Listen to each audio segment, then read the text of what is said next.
Hello po, ako po si Lester at ngayon po ay magluluto naman po tayo ng beef caldereta.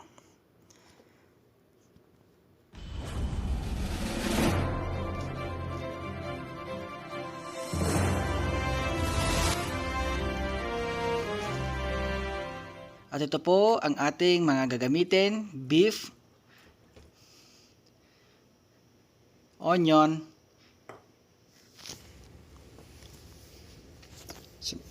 garlic o bawang, daon ng laurel o bay leaves, oyster sauce.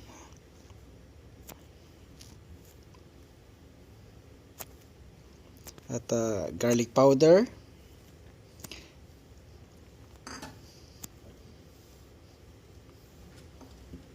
at maglalagay din tayo ng black pepper powder or paminta, at maglalagay po tayo ng kunting asin. Yan, halu-haluin po natin.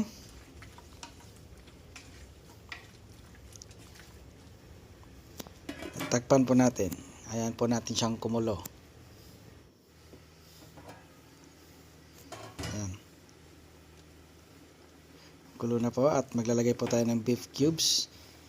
Pandagdag din po lasa. Takpan muli natin. At yan, naupos na po yung tubig niya. Magdadagdag po tayo ng tubig ulit. Yan, at pag nakuan, dadagdagan po natin ulit mamaya.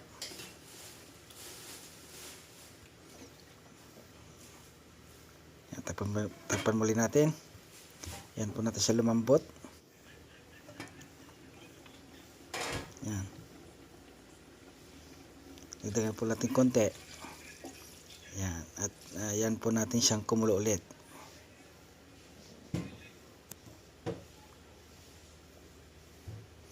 At ilalagay ko na po ang chicken liver. Ito po yung kapalit ng liver spread. Yan po kasi atay ng manok na nilalagay ko. Yan. Pag okay na po, maluto na po yung manok, malambot na. Hanguin po natin para durug-durugin. Kagaya nito. Yan. Durugin po natin siya ng pinong-pino bago natin ilagay ulit. Ayan, pwede na natin ilagay.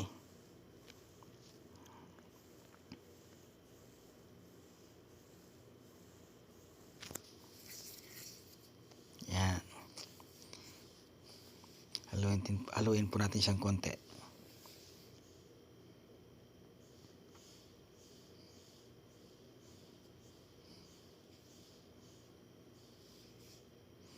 At tatakpan po natin siya muli. At ayan po natin siyang kumulo. Ayan. Pwede na natin ilagay ang tomato sauce.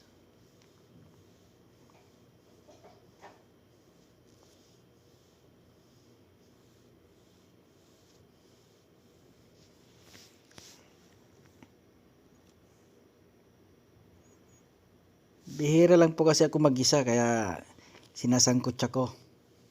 Nakita nyo kanina, pinaghalo-halo ko na po lahat ng ingredients bago ko pinakulo. Yan, maglalagay din po ako ng cheese. Kahit anong cheese po pwede. Pagdagdag lasa din po ang cheese.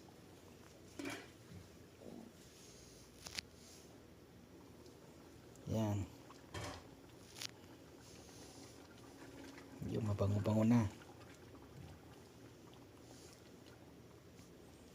At maglalagay din ako ng chili powder. Masarap kasi may konting anghang ang kaldereta natin eh.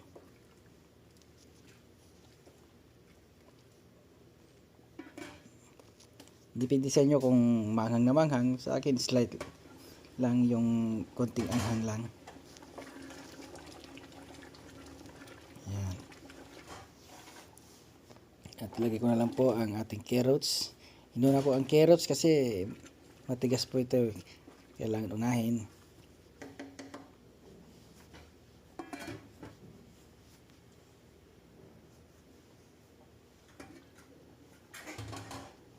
Yan.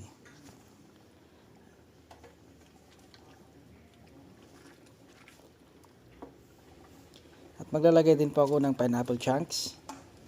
Optional po ito kung gusto nyong maglagay o hindi na, okay lang po. Ako kasi naglalagay po ako eh. Yan. At pwede na po natin ilagay ang ating mga bell pepper. Green or red. Sa akin dalawa. Para colorful ang ating kaldereta. Ito po ang aking version ng kaldereta. At maglalagay po din tayo ng green peas. Ito po yung green peas. Pwede po yung frozen or ito kasi nakalata. Binili ko eh. Yan. At maya po ay pwede na nating patayin ng kalan. Yan. At luto na po. At pwede na po tayong kumain. Yan. At kung nagustuhan nyo po yung video na to, paki-like na lang po, share, and subscribe. At pakipindot na lang po ang notification bell. At sa gayon po ay updated po kayo sa ating mga putahe pang gagawin. Salamat po. God bless everyone.